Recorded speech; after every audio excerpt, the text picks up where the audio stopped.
Hello बच्चों, good morning. तो चलिए आज से हम स्टार्ट कर रहे हैं प्रैक्टिस सेट, है ना। 20-20 क्वेश्चन के सेट लेकर चलेंगे। मिक्स टॉपिक रहेंगे आपके। इससे पहले हमने क्या करा, चैप्टर वाइज हमने पढ़े हर एक सब्जेक्ट, हर एक चैप्टर हमने चैप्टर वाइज पढ़े और सही तरीके से उनको पढ़ा, कॉन्सेप्ट उनका सीखा, कॉन्सेप्ट उनका देखा हमने, लॉजिक लगाना भी हमने सीखा। अब थोड़ा सा प्रैक्टिस पे हम फोकस करते हैं। टाइम हो सके तो कम से कम हम लेने की कोशिश करेंगे, ठीक है। अलग अलग चैप्टर के मिक्स क्वेश्चन आपको इसमें देखने को मिलेंगे और ऐसा ही तो होता है हमारे पास पेपर में कि एक चैप्टर के बाद एकदम से दूसरा चैप्टर, दूसरे के बाद तीसरा चैप्टर, कहीं से भी कोई भी चैप्टर रैंडमली पूछ लिया जाता है ना। तो चलिए एक काम करते हैं, फटाफट से करते हैं स्टार्ट और कोशिश करेंगे कि थोड़े सा स्पीड में करें। कम से कम टाइम में 20 क्वेश्चन को हम सॉल्व करेंगे, ठीक है। आप तो करोगे ही करोगे, आप तो सिर्फ और सिर्फ क्या देखोगे, टाइम देखोगे कि कम से कम टाइम में हमने सॉल्व करना है। मैं यहाँ पर सॉल्व भी करूँगा और समझाऊंगा भी आपको, ठीक है। हो सकता है कुछ कुछ नए क्वेश्चन भी आपको देखने को मिले जो चैप्टर हमने नहीं करे हैं, ठीक है। कुछ कुछ आपको वो वाले चैप्टर के क्वेश्चन मिलेंगे जो हम कर चुके हैं।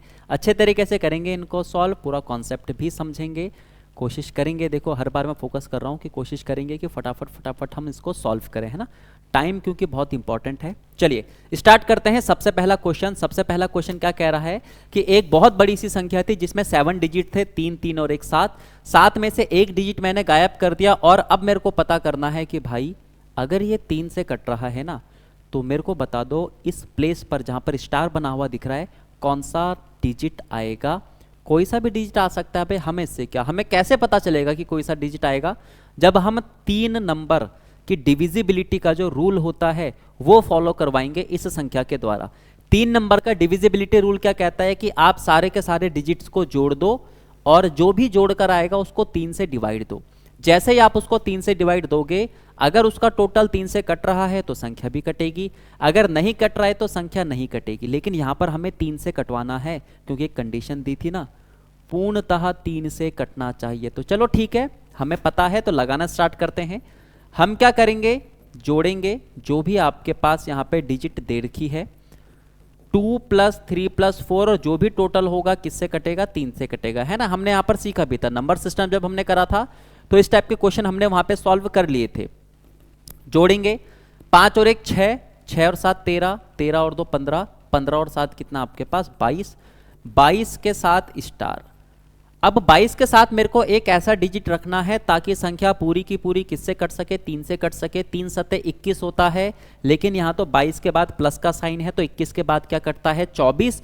तो अगर मेरे को 24 बनाना है तो 22 के साथ कितना रखना पड़ेगा, 2। जैसे ही मैं 22 के साथ 2 रखूंगा, संख्या मेरी किससे कट जाएगी, 3 से कट जाएगी। तो स्टार के बदले आपको एक नंबर यहां पर रखना पड़ेगा और वो नंबर क्या है, 2 है, ठीक है। चलिए, तो 3 का रूल सेम वैसी है, 9 का रूल भी वैसी है, हर किसी के बारे में हम चर्चा कर चुके हैं। अगला क्वेश्चन आ जाओ।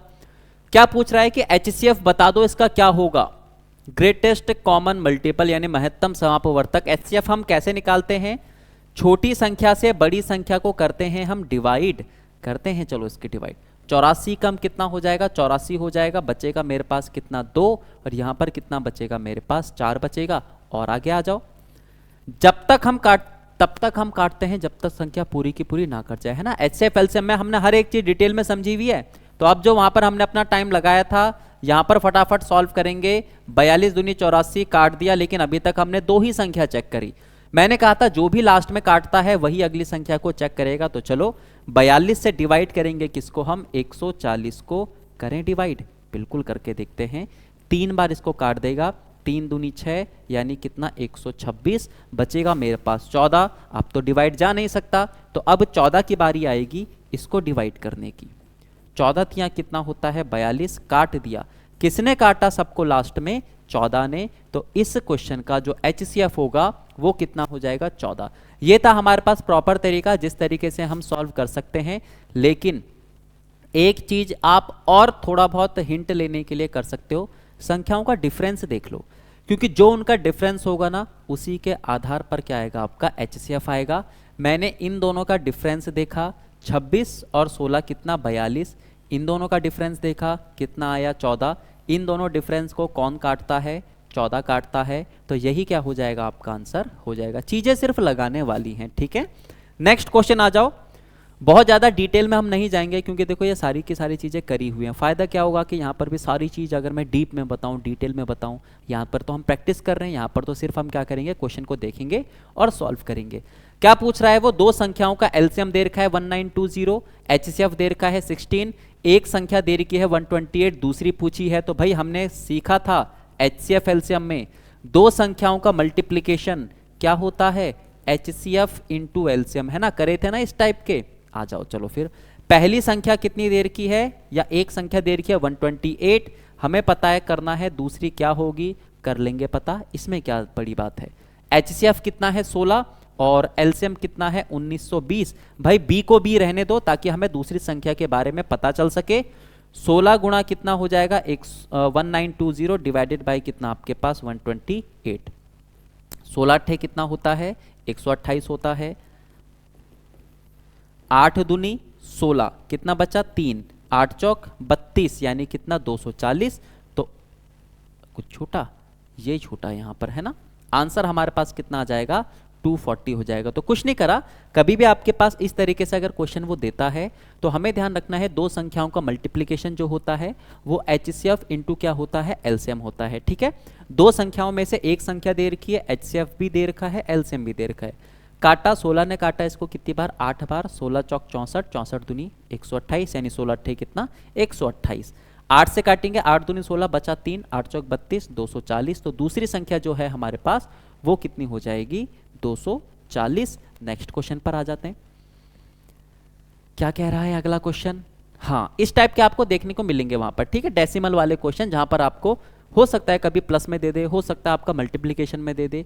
ध्यान रखना डेसिमल वाले क्वेश्चन में क्या होता है, अगर हम डेसिमल के साथ उसको सॉल्व करते हैं तो कभी कभार कंफ्यूजन हो जाता है, लेकिन सबसे बढ़िया तरीका है सबसे पहले डेसिमल को ही हटा दो।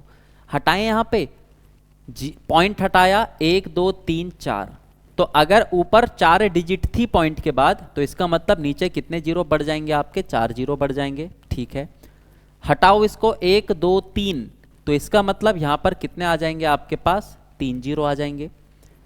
इसको हटाओ, पॉइंट के बाद एक डिजिट है तो कितना आएगा सिर्फ एक ही आएगा। ठीक है, और आगे सॉल्व करते हैं। 27 ऊपर हमारे पास आया 27 गुणा 27 गुणा 3, नीचे आया आपके पास 1 2 3 4 गुणा 1 2 3 और कितना 1, मल्टीप्लाई करो। 27 का स्क्वायर कितना होता है 729 होता है, गुणा कितना करेंगे 3 डिवाइडेड बाय 1 2 3 4, 1 2 3 और 1। अब इसको मल्टीप्लाई करते हैं, 9 तियां कितना होता है 27, कैरी कितना बचेगा आपके पास 2 होगा। 72 तियां कितना होता है 216, 216 और 2 कितना 218 बटे कितना आपके पास 1 2 3 4 5 6 7 और 1 8। अब अगर मेरे पास देखो यहां पर क्या था, पॉइंट के बाद जितने डिजिट थे उतने जीरो नीचे लगे, तो भाई इसका उल्टा कर दो, जितने जीरो नीचे हैं उतने डिजिट से पहले पॉइंट लग जाने चाहिए। तो हमारे पास फिलहाल के लिए 4 ही डिजिट हैं, लेकिन मेरे को चाहिए टोटल कितने 4 और 4 8 डिजिट चाहिए। तो जीरो लगाना स्टार्ट करो, 1 2 3 4। जैसे ही मैंने जीरो लगाया अभी भी मेरे पास फर्क नहीं पड़ा। भाई देखो, अगर मैं 5 लिखूं और मैं 0 5 लिख दूं तभी भी कोई फर्क नहीं पड़ेगा, वो आपका 5 का 5 ही रहेगा। लेकिन मैं 5 के बाद जीरो यहां नहीं लगा सकता, इसकी वैल्यू क्या हो जाएगी चेंज, तो ऐसा नहीं कर सकते हम। ठीक है, तो इसलिए मैंने पहले जीरो लगा दिए। अब मेरे पास 8 डिजिट आ गई हैं तो यहां पर मैं क्या लगा दूंगा पॉइंट लगा दूंगा। तो मेरा आंसर कौन सा हो जाएगा डी वाला आंसर हो जाएगा। ठीक है, बहुत से बच्चे कैलकुलेट कर तो लेते हैं लेकिन फिर जीरो लगाने में पॉइंट लगाने में थोड़ी सी गड़बड़ कर देते हैं और ये सिंपल सा क्वेश्चन गलत कर देते हैं। नेक्स्ट क्वेश्चन आ जाओ, अगला फिर से वही है, अब की बार हमें क्या करना है डिवाइड करना है, कर लेते हैं। 1 2 3 4 5 6 डिवाइडेड बाय 11, पॉइंट हटा दो, 4 और 2 6, 1 2 3 4 5 6। मेरे पास ऊपर बचा 66, नीचे बचा 11 गुणा 1 2 3 4 5 6। कितनी बार काटा 6 बार काटा, तो इसका मतलब 6 डिजिट से पहले पॉइंट लग जाएगा।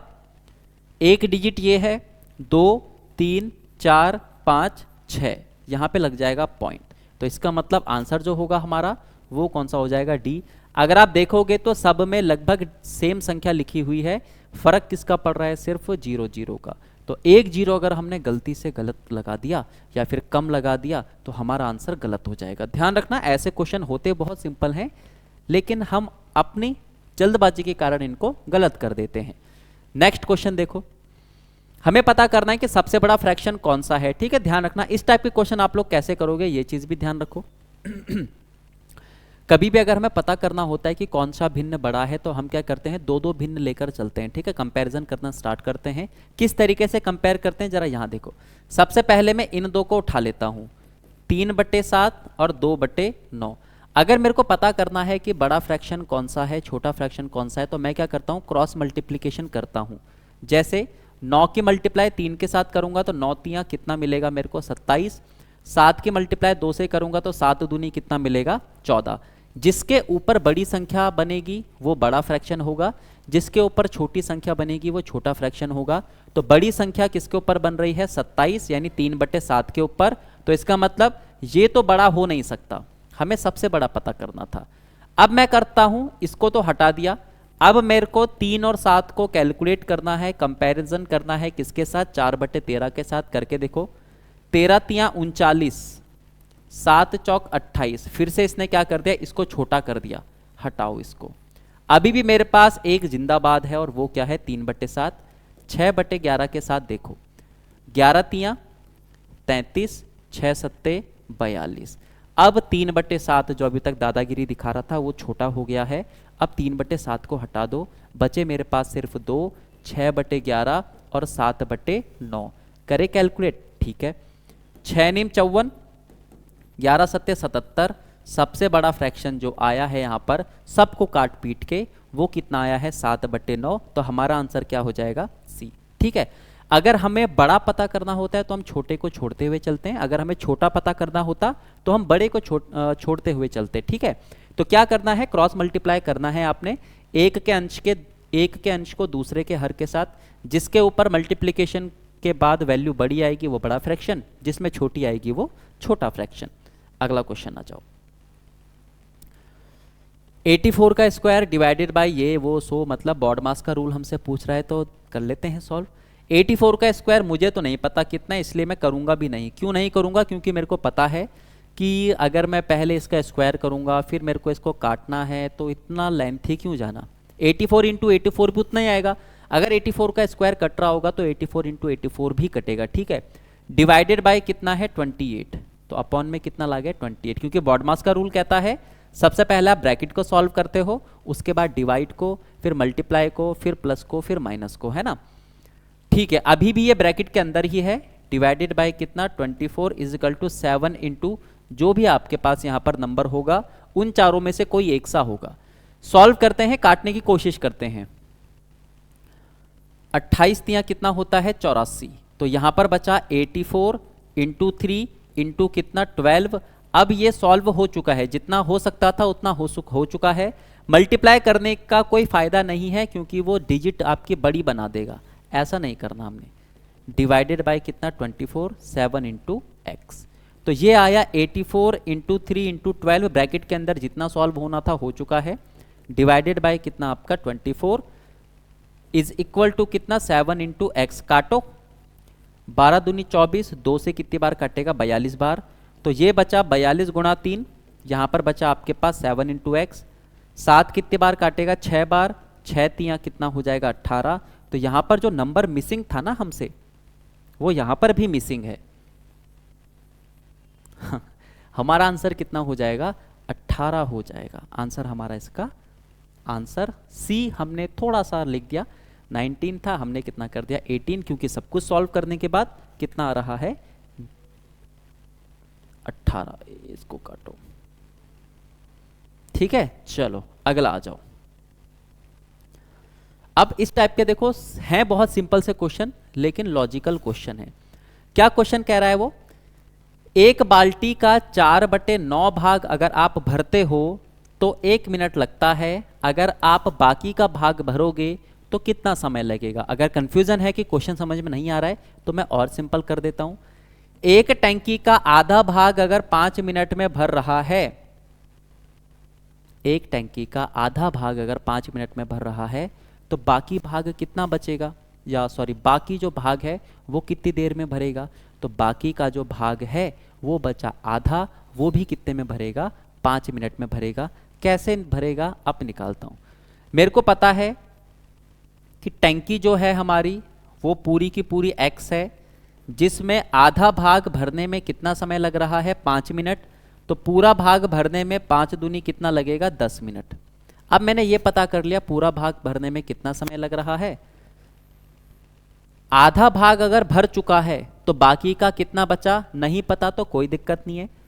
भाग हम क्या लेते हैं, एक, टोटल एक में से कितना, आधा अगर भर दिया है तो बचा कितना है, आधा। तो अगर x भरने में 10 मिनट लग रहे हैं तो अब मैंने आधा भाग भरना है, तो आधा भाग भरने में कितना समय लगेगा, 5 मिनट। सारी चीजें वही हैं, या तो आप टोटल का पता करके निकाल दो या फिर आप एक भाग के बारे में पता करो। जैसे यहां पर कितना बोला उसने, 4/9 भाग अगर आप भरते हो तो कितना लगता है, 1 मिनट। अगर मैं यहां से पता करूं कि एक भाग भरने में कितना समय लगा, तो 4/9 दूसरी साइड जाके क्या हो जाएगा, रिवर्स हो जाएगा। 1 गुणा कितना हो जाएगा, 9/4। तो इसका मतलब एक भाग भरने में कितना समय लग रहा है, 9/4। अगर एक भाग भरने में 9/4 का समय लग रहा है तो बाकी का बचा है कितना, टोटल भाग कितने होते हैं, 1 होते हैं, जिसमें से कितना भाग भर चुका है, 4/9। तो बचेगा कितना, इसमें से माइनस कर लो, 9 का 9 आएगा, 9 एकम 9 माइनस 4। तो कितना भाग भरना है मैंने, 5/9 भाग भरना है। अगर एक भाग भरने में 9/4 का समय लग रहा है तो दोनों साइड में क्या करूंगा, 5/9 से मल्टीप्लाई कर दूंगा ताकि मेरा बचा हुआ भाग पता चल जाए। लेकिन अगर एक साइड 5/9 से मल्टीप्लाई करा है तो दूसरी साइड भी तो 5/9 से मल्टीप्लाई करना पड़ेगा। 9 से 9 को काट दो, 5/9 भाग मैंने भरना था जो भर चुका है, और भरने में कितना समय लगा है उसको, 5/4 मिनट। ठीक है, तो मैंने कहा देखो जितना सिंपल आप क्वेश्चन को रखोगे ना, जितने इजी तरीके से लैंग्वेज उसकी पढ़ोगे, उतना सिंपल हमारा क्वेश्चन बन जाएगा। अब ध्यान रखना कि ये चीज तो हम करते हैं प्रॉपर सॉल्व करने की, कि किस तरीके से क्वेश्चन हमने करा, लेकिन पेपर में हम क्या करते हैं, 4/9 भाग कितने में भरा, 1 में। तो एक भाग कितने में भरा होगा, 9/4 में। ये आपके पास टोटल होता है, यानी टंकी में कितने भाग हैं, 9 भाग। 9 में से अगर 4 भर दिए हैं तो बचे कितने हैं, 5 भाग। कितने में से, 9 में से काटेंगे, 9 से 9 काटेंगे, कितना बचा आपका, 5/4। ठीक है, तो जो भी भाग आपका, जैसे मैं बोलूं कि आधा भाग है तो बाकी भाग कितना है, कोई भी देखते साथ बता देगा आधा। लेकिन आया कैसे, ये होता है टोटल भाग, ये होता है उसमें से भरा हुआ या फिर खाली। तो 2 में से 1 भाग अगर भर दिए हैं तो अभी भी 2 में से कितना भाग भरा हुआ बचा हुआ है, 1 भाग बचा हुआ है। ठीक है, नेक्स्ट क्वेश्चन आ जाओ। अगला क्वेश्चन, कभी कभार इस टाइप के भी क्वेश्चन आपको मिलते हैं, यहां पर प्लस तो नहीं होगा, इस वाले प्लस को हम हटा देते हैं। कभी भी इस टाइप से अगर क्वेश्चन आता है, रूट के अंदर रूट बने हुए रहते हैं, तो हम बिल्कुल लास्ट से स्टार्ट करते हैं। जैसे आपको दिख रहा होगा √49, √49 का मतलब, √49 का मतलब कितना होगा, 7 होगा ना। √49 का मतलब 7 होगा। 29 और 7 को अगर मैं जोड़ूंगा तो कितना आएगा मेरे पास, 36। अंडर रूट के अंदर 36, अंडर रूट के अंदर 36 का मतलब कितना आपके पास, 6 बाहर आ जाएगा। फिर 19 + 6 कितना बनेगा आपके पास, 25। अंडर रूट के अंदर 25, अंडर रूट के अंदर 25 का मतलब कितना होगा, बाहर 5 आएगा। 11 और 5 कितना, 16। तो अंडर रूट के अंदर 16, 16 का मतलब बाहर कितना आएगा, 4। तो हमारे पास कितना बचा, 5 + 4 का मतलब 9, और 9 का मतलब क्या हो जाएगा, आंसर 3। तो कभी भी इस टाइप का अगर आपके पास क्वेश्चन आता है तो लास्ट से हम क्या करते हैं, उसका रूट बनाते हुए चलते हैं। जैसा जैसा आपको रूट मिलता रहेगा वैसे वैसे संख्याएं आगे कैलकुलेट होती रहेंगी, है ना। अगला क्वेश्चन आ जाओ। अभी भी सेम टू सेम लगभग वैसी क्वेश्चन है ना। 961 कितने का होता है, 31 का होता है। 2500 जो होता है वो कितने का होता है, 50 का होता है। ठीक है, ये चीजें आप लोग को ध्यान रखनी है। तो अंडर रूट के अंदर मेरे पास कितना बना, 81 बना, बराबर x का क्या हो जाएगा, स्क्वायर हो जाएगा। ठीक है, 81 का मतलब रूट के अंदर 81 है तो इसका मतलब क्या होगा, 9 होगा, बराबर क्या हो जाएगा, x स्क्वायर। अब ये जो स्क्वायर है वो दूसरी साइड चला जाएगा और फिर से 9 को क्या कर देगा, रूट के अंदर ला जाएगा। तो x बराबर कितना बना हमारे पास 3। ठीक है, अब स्क्वायर आपको याद होने चाहिए, थोड़ा बहुत अप्रोक्सीमेशन आपको पता होना चाहिए। 900 होता है 30 का, तो 961 एक परफेक्ट स्क्वायर होगा, क्योंकि अगर ये परफेक्ट स्क्वायर नहीं है तो रूट के बाहर नहीं आ पाएगा। तो ये 31 का होगा। 31 2500, 25 कितने का होता है 5 का, 100 कितने का होता है 10 का, 5 गुणा 10 यानी कितना 50, 50 और 31 कितना 81। अब बड़ा वाला रूट आ गया, अंदर वाले रूट हट चुके हैं। अंडर रूट 81 का मतलब कितना 9 बराबर कितना x मान लिया था हमने, x का स्क्वायर, स्क्वायर धर जाएगा रूट बना देगा, रूट से क्या बन जाएगा वो 3। तो आंसर इसका हमारा क्या हो जाएगा, बी आंसर हो जाएगा। ठीक है ना, नेक्स्ट क्वेश्चन आ जाओ। चलो एवरेज वाला क्वेश्चन हमारे पास आ चुका है। क्या बोला है, 100 से कम जितनी भी आपकी विषम संख्याएं हैं सबका औसत बता दो क्या होगा। हमने कहा ठीक है, 100 से कम यानी 1 3 5 करते करते करते हम कहाँ तक जाएंगे, 99 तक जाएंगे। अब एक चीज़ आपने देखी है यहाँ पे कि ये सारी की सारी विषम संख्याएं हैं, 100 से कम वाली तो सारी की सारी क्रमागत होंगी, 1 3 5 7। और अगर हमारे पास क्रमागत हैं तो सब में गैप बराबर होगा। जब सब में गैप बराबर होता है तो हम अपना औसत कैसे निकालते हैं, हम निकालते हैं पहली संख्या प्लस अंतिम संख्या डिवाइडेड बाय 2। करे हुए हैं क्वेश्चन, एवरेज वाला अभी करा था हमने कुछ टाइम पहले। ये हो जाएगा 100/2, तो इसका मतलब औसत कितना होगा आपके पास 50। क्लियर है, तो इसका जो औसत होगा वो कितना आ जाएगा आपके पास 50 आ जाएगा। ठीक है, तो जैसा जैसा बोले वैसे वैसे करते रहो। 100 से कम बोला तो 1 से लेकर कहां तक चले जाएंगे हम, 99 तक चले जाएंगे, क्योंकि ये क्रमागत विषम संख्याएं आ गई हैं। 100 से कम वाली तो सारी की सारी कंटिन्यूअस होंगी, पहली पता है लास्ट पता है, तो पहले और लास्ट को जोड़कर 2 से डिवाइड कर देंगे। नेक्स्ट क्वेश्चन आ जाओ। किसी संख्या के 60% का 3/5 36 होना चाहिए। किसी संख्या के मान लेते हैं x के, किसी संख्या के 60%, ठीक है, का मतलब होता है मल्टीप्लीकेशन, उस 60% का कितना 3/5, और ये जो 3/5 है ये कितना होना चाहिए 36। जैसा जैसा बोला वैसा कर दिया, कुछ भी हमने एक्स्ट्रा नहीं करा, जैसा वहां पर लिखा हुआ था वैसे ही हमने कर दिया है। अब इसको सॉल्व करते हैं। चलो 0 से 0 को काटो, देखो इसके बाद तो सिर्फ सॉल्व करना है, आपने जैसा सॉल्व करना है वैसा आप कर सकते हो, कोई फर्क नहीं पड़ता। 6 से काटो, 6 3 18, 18 दूनी कितना आपके पास 36, 5 दूनी 10, 10 गुणा 10 यानी कितना आ जाएगा 100। आपकी कैलकुलेशन पे डिपेंड करता है कि कैसे कैसे आप कैलकुलेट कर रहे हो। ठीक है, जैसा मर्जी आपको, इन सबको उधर ले जाना है तो उधर ले जा लो, यहीं से सॉल्व करना है यहीं से कर लो, ऊपर वाला ऊपर को काटेगा, नीचे वाला नीचे को काटेगा।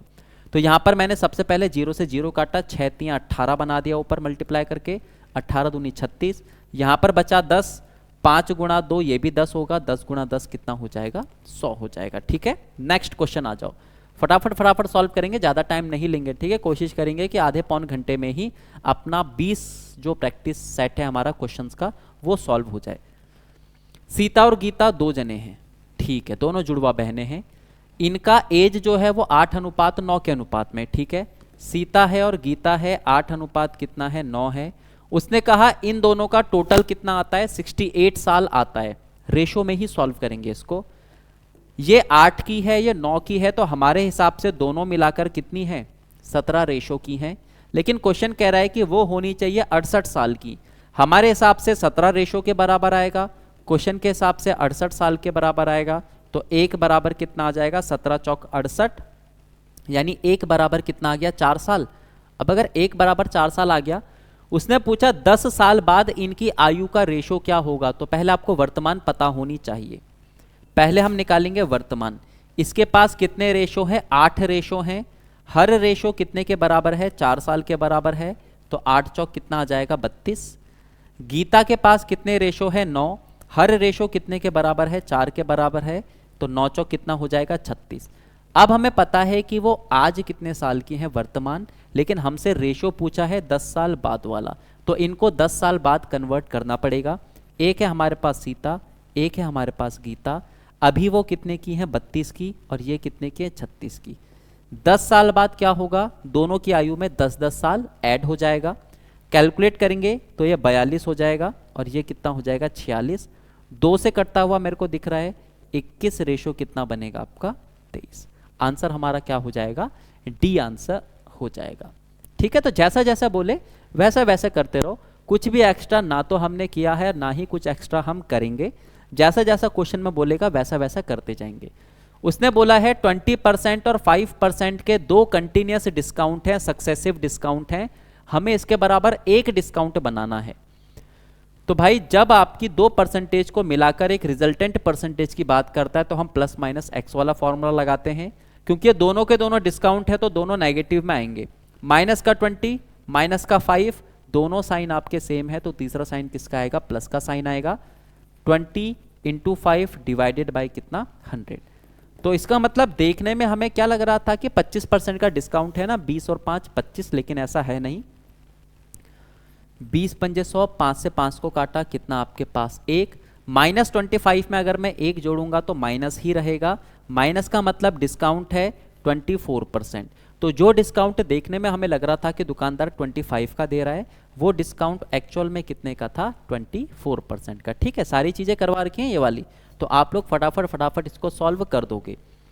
नेक्स्ट क्वेश्चन आ जाओ, क्या कह रहा है वो, प्रॉफिट एंड लॉस का है। एक वस्तु को 1754 रुपए में बेचकर उतना ही लाभ होता है जितना उसे 1492 में बेचकर हानि होती है। अब यहां पर यह चीज आप लोगों ने ध्यान रखनी है, ठीक है, कि अगर इस टाइप का क्वेश्चन आता है, एक में बेचकर उसको प्रॉफिट हो रहा है और एक में बेचकर उसको लॉस हो रहा है और दोनों बराबर हैं, यानी जितना उसको प्रॉफिट हो रहा है उतना ही उसको क्या होगा, लॉस होगा। जब इस तरीके से कंडीशन आती है तो हमें वस्तु का अगर लागत मूल्य पता करना है, क्रय मूल्य पता करना है, तो आप दोनों प्रकार के विक्रय मूल्य को जोड़ोगे और दो से क्या कर दोगे, डिवाइड कर दोगे। जैसे सबसे पहले कितना था 1754, उसके बाद उसने कितने में बेचा 1492, दो टाइप से बेच रहा है, डिवाइडेड बाय कितना आपके पास 2 हो जाएगा। कैलकुलेट करो, दो टाइप से बेच रहा है इसलिए ये 2 नहीं आया, ठीक है, ये फॉर्मूला ही है, ये एवरेज है, तो दोनों को क्या कर देगा, बराबर कर देगा। क्योंकि एक में बेचकर जितना लाभ होता है दूसरे में बेचकर उतनी ही हानि होती है, तो कहीं ना कहीं ये आपके पास एवरेज ही तो बोल रहा है। एवरेज क्योंकि बिल्कुल बीचों बीच का आता है, तो जैसे ही हम इन दोनों को जोड़कर एवरेज निकाल देंगे तो हमारे पास वो आ जाएगा जो प्रॉफिट के लिए भी बराबर होगा और लॉस के लिए भी बराबर होगा, है ना। कैलकुलेट करो, यहां पर कितना बनेगा, 6 बनेगा, 9 और 5 कितना बनेगा आपके पास 14, हासिल कितना 1, 17 और 14 31 और 1 कितना 32 बटे कितना 2, 32 का आधा 16, 46 का आधा 23, तो इसका मतलब आंसर जो है हमारा वो कितना आ जाएगा 1623। ठीक है, तो जब क्वेश्चन इस टाइप का रहे कि एक व्यक्ति इतने रुपए में बेचता है तो इतना प्रॉफिट होता, अगर वो इतने में बेचता तो इतना लॉस होता, और दोनों आपस में बराबर होते हैं, तो यही तो सेंस है क्वेश्चन की। दोनों को जोड़ो, दो से क्या कर दो, डिवाइड कर दो। नेक्स्ट क्वेश्चन आ जाओ। ये क्वेश्चन तो अब मेरे हिसाब से आप देखते साथ कर लोगे, क्योंकि ये क्वेश्चन मैंने बहुत सिंपल तरीके से आपको बताया था, है ना, कि जब कुछ में कुछ वस्तु बेची जाती है, कुछ में कुछ खरीदी जाती है, तो किसको कैसे करते हैं। कैसे करते हैं हम, एक साइड लिखते हैं सीपी, एक साइड क्या लिखते हैं एसपी। एक साइड हम लिखते हैं कि प्राइस कितना है उसका, और एक साइड हम लिखते हैं कि आइटम यानी कितने बेचे या खरीदे। खरीद रहा है तो सीपी के नीचे आएगा, बेचेगा तो एसपी के नीचे आएगा। जैसे 10 रुपए में 5 खरीदे, कितने रुपए में 10, कितने खरीदे 5। फिर बेच रहा है 15 रुपए में 6, कितने रुपए में 15 रुपए में, कितनी वस्तुएं 6। प्राइस के सामने दोनों के प्राइस, आइटम के सामने दोनों के आइटम, जितने भी खरीदेगा या फिर वो बेचेगा। फिर सीपी कैसे निकालते हैं, क्रॉस मल्टीप्लाई करके 10 गुणा 6 यानी सीपी कितना आ गया हमारे हिसाब से 60। एसपी के लिए इसकी क्रॉस मल्टीप्लाई करो, 15 गुणा 5 यानी कितना 75। अब हम नॉर्मली सॉल्व कर सकते हैं, 60 रुपए की वस्तु खरीदी, 75 रुपए की बेच दी, तो कितने रुपए का प्रॉफिट हुआ आपको 15 रुपए का। लेकिन ये प्रॉफिट हमें परसेंट में बताना है, तो 15 का जो प्रॉफिट है, प्रॉफिट हमेशा किस पर होता है, सीपी पर। 15 बटे 60 गुणा कितना हो जाएगा 100। 15 कितनी बार काटेगा, 4 बार, 4 कितनी बार काट देगा इसको 25 बार। तो इस तरीके से अगर कोई व्यापारी खरीदता और बेचता है तो उसको जो प्रॉफिट होगा वो कितना हो जाएगा 25%। ठीक है, नेक्स्ट क्वेश्चन आ जाओ। अगला रेशो आपके पास आ चुका है। हमने कहा है कि रेशो जो होता है वो एक्चुअल वैल्यू को रिप्रेजेंट करता है। जैसा जैसा एक्चुअल वैल्यू के साथ होता है वैसा ही रेशो के साथ होता है, और जैसा रेशो के साथ होता है वैसा ही एक्चुअल वैल्यू के साथ होता है। तो यहाँ पर है हमारे पास 3 व्यक्ति ए, बी और सी। रेशो कितना है 2, 5 और 9। कंडीशन क्या कहती है, ए का हिस्सा कितना होना चाहिए 2500 रुपये। हमारे हिसाब से ए का हिस्सा कितना है 2 रेशो, लेकिन क्वेश्चन कहता है कि उसके पास 2500 रुपये होना चाहिए। भाई रेशो में जिसका जो हिस्सा होगा वही तो ओरिजिनल भी होगा। तो रेशो का जो 2 है वो 2500 के बराबर है। तो एक रेशो की अगर हम बात करते हैं तो एक रेशो आपके पास कितने के बराबर आ जाएगा 1250 रुपए के। अगर एक रेशो 1250 के बराबर है तो उसने कहा टोटल राशि के बारे में पता करो। टोटल राशि यही तो है जो 3 भागों में विभक्त हो चुकी है, तो इसको जोड़ो। 5, 2 और 5 7, 7 और 9 अगर हम कैलकुलेट करते हैं तो कितना आएगा 16 रेशो आएगा। एक रेशो बराबर अगर 1250 आता है तो इनकी सबकी सैलरी मिलाकर कितनी है 16। तो 16 रेशो बराबर कितना होगा 1250 से मल्टीप्लाई कर दो, 0 का 0 हो जाएगा। 16 पंजे 80, कैरी कितना हो जाएगा आपके पास 8 हो जाएगा। 16 छिंग 96, 96 का डबल कर दो कितना हो जाएगा 192, और 8 कितना 200। तो इसका मतलब कुल मिलाकर इनकी जो सैलरी होगी वो कितनी हो जाएगी 20,000 हो जाएगी। ठीक है ना। चलो नेक्स्ट क्या दे रखा है आपके पास, ट्रेन्स दे रखी है। हमने कहा सिंपल सा क्वेश्चन है क्योंकि अभी तो हमने करे थे, सारे के सारे कॉन्सेप्ट हमने सीखे थे वहां पे। 125 मीटर लंबी रेलगाड़ी 60 किलोमीटर पर आवर की चाल से चलकर एक पुल को 30 सेकंड में पार कर जाती है। पुल की लंबाई कितनी है। हमें पता है पुल के पास भी लंबाई होती है, ट्रेन के पास भी लंबाई होती है। जब दोनों ऑब्जेक्ट के पास लंबाई होती है तो वो जुड़ जाती है। ट्रेन अपने आप को भी पार करेगी और पुल को भी पार करेगी। टोटल डिस्टेंस हमारे पास ये है। टाइम भी उसने बता दिया कि भाई जो पुल है उसको पार करने में कितना समय लग रहा है 30 सेकंड लग रहा है। स्पीड भी दे दी क्योंकि पुल के पास तो स्पीड होती नहीं, स्पीड किसकी होगी ट्रेन की। ट्रेन की स्पीड कितनी है 60 किलोमीटर पर आवर। लेकिन एक चीज़ हमें पता है, अगर हमें डिस्टेंस मीटर में निकालनी है, समय हमें सेकंड में दे रखा है, तो चाल भी हमारे मीटर पर सेकंड में होनी चाहिए। मीटर पर सेकंड के लिए हम क्या करते हैं 5/18 से मल्टीप्लाई करते हैं। जैसे ही 5/18 से मल्टीप्लाई होगा हमारी स्पीड किस में कन्वर्ट हो जाएगी मीटर पर सेकंड में। अब कैलकुलेट करो, 6 × 18 कितनी बार काटेगा 10 बार काटेगा, 10 पंजे 50/3 मीटर पर सेकंड। तो हमारे पास स्पीड आ चुकी है, स्पीड कितनी है 50/3 मीटर पर सेकंड। सब कुछ हमारे पास है तो अब फॉर्मूले का यूज करो, distance is equal to speed into time. Speed कितनी है 50/3, डिस्टेंस, अच्छा डिस्टेंस भी लिख लेते हैं 125 + x, और टाइम कितना है 30, काटेंगे कितनी बार 10 बार। तो यहां पर बना हमारा 125 + x, और ये कितना बन गया 500। अगर मेरे को पुल की लंबाई निकालनी है तो 500 मीटर में से 125 मीटर माइनस करना पड़ेगा। 100 में से अगर मैं 500 में से 100 माइनस करूंगा 400 आएगा, 400 में से 25 माइनस करूंगा 375 आ जाएगा। तो हमारे पास जो पुल की लेंथ थी, हाँ पुल की जो लेंथ होगी वो कितनी हो जाएगी 375। बिल्कुल बेसिक से ही क्वेश्चन है, नॉर्मल से ही क्वेश्चन है। मिक्स अगर जब हम प्रैक्टिस करते हैं तो नॉर्मल भी मिलते हैं हमें क्वेश्चन, उससे हम अपने कॉन्सेप्ट भी बनाते हुए चलते हैं। और चैप्टर में भी हमने पढ़ा हुआ है, तो जब हमें क्वेश्चन यहाँ पर मिलेंगे तो और कॉन्सेप्ट हमारा क्लियर हो जाएगा, है ना। नेक्स्ट क्वेश्चन आ जाओ। अगला साधारण ब्याज की बात आई है, क्या कह रहा है 30 वर्ष में 3 गुना हो जाता है। करे हुए इस टाइप के क्वेश्चन हमने। ब्याज की वार्षिक दर कितनी है, ना तो यहां पर किसी पैसे का जिक्र हुआ है ना कुछ, तो अपनी मर्जी से मान लेते हैं हमने कितने रुपए जमा करा 1 रुपए जमा करा। 3 गुना अगर वो हो जाता है तो कितना बन जाता है 3 बन जाएगा, है ना। 1 रुपए को 3 गुना करोगे तो 3 रुपए बन जाएगा। लेकिन इन 3 रुपए में से 1 रुपए तो मेरा ही है जो मैंने जमा करा था। मेरे को ब्याज कितना मिला 2 रुपए मिला, है ना। तो 1 रुपए को अगर 3 रुपए बनाना है तो आपको ब्याज कितना चाहिए 2 चाहिए। अब उसने पूछा कि इसको समय लगते हैं 30 साल। तो देखो मैंने एक चीज बताई थी, R × T के हिसाब से ही मेरे को क्या मिलता है ब्याज मिलता है। ब्याज की दर मेरे को नहीं पता, लेकिन ये पता है कितने साल तक 30 साल तक। जब मैंने 30 साल तक लगा के रखा तो मेरे को जो ब्याज मिला वो कितना मिला 2 मिला। तो r बराबर कितना हो जाएगा 2/30, काटेंगे इसको, यहाँ पे सॉल्व करता हूँ।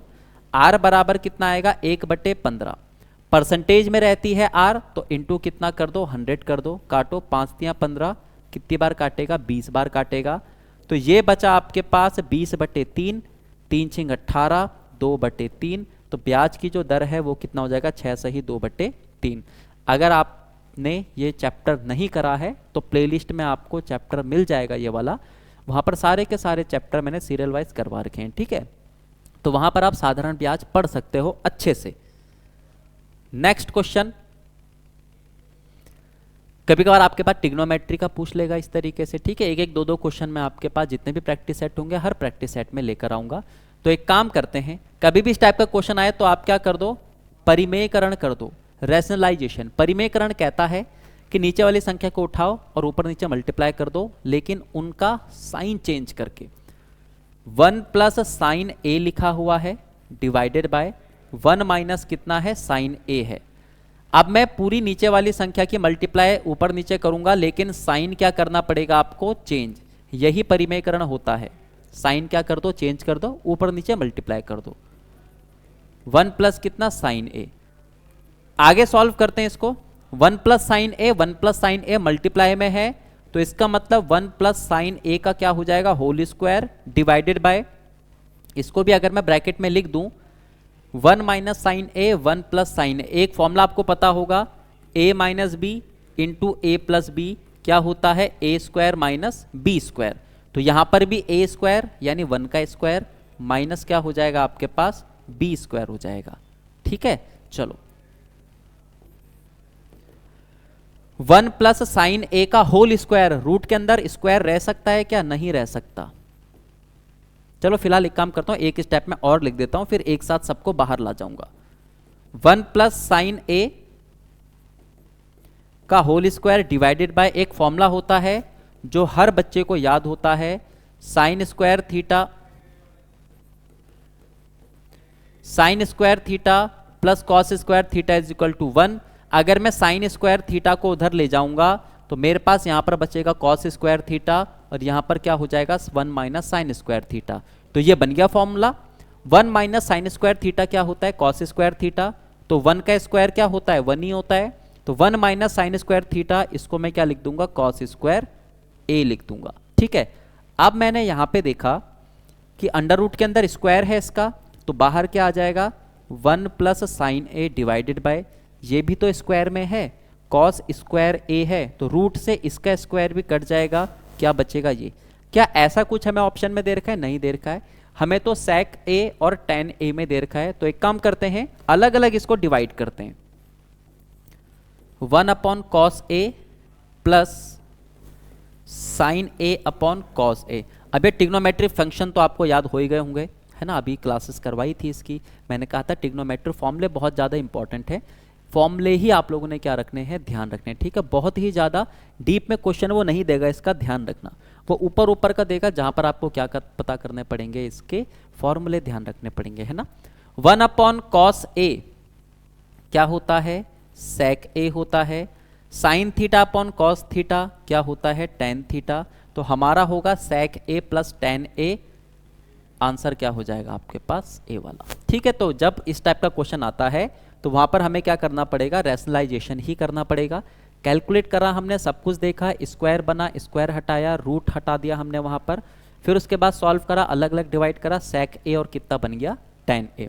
तो चलिए अब बात करते हैं आज के लास्ट क्वेश्चन की। क्वेश्चन हमारे मेरे ख्याल से ज़्यादा क्वेश्चन रख दिए क्या मैंने यहाँ पे, 21 क्वेश्चन हो गया आज, गड़बड़ है ना। चलिए खैर कोई दिक्कत नहीं है। ये वाला क्वेश्चन अभी जब मेंसुरेशन कराया तभी भी करवाया था, मैंने बताया था ना कि कहीं पर भी अगर हमें या किसी भी कमरे में मैक्सिमम लेंथ का कोई ऑब्जेक्ट रखना होता है तो वो उसके विकर्ण में रखा जाता है। तो इसमें लंबाई चौड़ाई ऊंचाई है, तो इसका मतलब ये क्या होगा घनाभ होगा। घनाभ का विकर्ण क्या होता है under root L square plus B square plus H square, तो रख दो। एल कितना है 12, तो 12 का स्क्वायर, बी कितना है 9, तो 9 का स्क्वायर, एच कितना है 8, तो 8 का स्क्वायर। कैलकुलेट करो, 12 का स्क्वायर 144, 9 का स्क्वायर 81, 8 का स्क्वायर 64। सॉल्व करेंगे, अब इसको प्लस करते हैं हम। 4 4 8 और एक 9 हो जाएगा, 8 और 14 और 4 कितना 18, एक और एक कितना हो जाएगा आपके पास 2। अंडर रूट के अंदर 289 जब आता है तो बाहर कितना आता है आपका 17, क्योंकि 17 का स्क्वायर होता है 289। तो अगर आपको इस मेजरमेंट का कोई कमरा मिलता है और उसमें आपने बांस रखना है तो 17 मीटर से लंबा बांस आप नहीं रख सकते। मैक्सिमम लेंथ का जो ऑब्जेक्ट होगा वो 17 मीटर ही होगा, उससे बड़ा कोई ऑब्जेक्ट उसमें समा नहीं सकता। ठीक है, तो चलिए बच्चों, आज का जो हमारा प्रैक्टिस सेट था वो फिलहाल इतना ही था, जहां पर हमने थोड़ी सी स्पीड भी दिखाई। कॉन्सेप्ट भी ऐसे नहीं कि सिर्फ क्वेश्चन को देखा करा देखा करा देखा करा, हमने समझा भी क्वेश्चन को, साथ साथ चीजें हमने पढ़ी हुई हैं, चैप्टर हमने पढ़े हुए हैं, तो रिलेट करना भी अब हमें आना चाहिए।